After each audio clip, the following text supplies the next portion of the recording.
છોટાઉદેપુર જિલ્લાના જેતપુર પાવી પોલીસ સ્ટેશનમાં દાખલ થયેલ ભારતીય બનાવટના વિદેશી દારૂના ગુનામાં પકડવાના બાકી આરોપીને ઝડપી લેતી ભાવનગર લોકલ ક્રાઇમ બ્રાન્ચ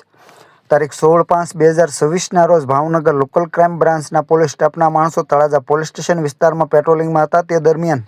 બાતમી મળેલ કે છોટાઉદેપુર જિલ્લાના જેતપુર પાવી પોલીસ સ્ટેશનમાં દાખલ થયેલ ભારતીય બનાવટના વિદેશી દારૂના ગુનામાં પકડવાના બાકી આરોપી ભાવેશ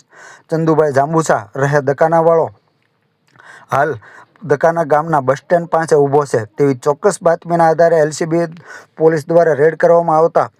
પકડવાના બાકી આરોપી હાજર મળી આવતા તેના વિરુદ્ધ કાયદેસરની કાર્યવાહી કરી વધુ તપાસ માટે તળાજા પોલીસ સ્ટેશન ખાતે સોંપી દેવાયો હતો.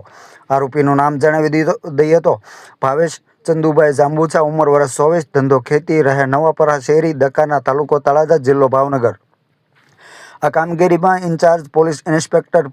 પીસી સિંગરખિયાના માર્ગદર્શન હેઠળ પોલીસ સબ ઇન્સ્પેક્ટર આર્ય વાઢેર તથા પીડી ઝાલા તથા દિલુભાઈ આહિર, અરવિંદભાઈ બારિયા, અશોકભાઈ ડાભી, શૈલેષભાઈ રાઠોડ, હરપાલસિંહ સરવૈયા, વિશ્વજીતસિંહ ઝાલા,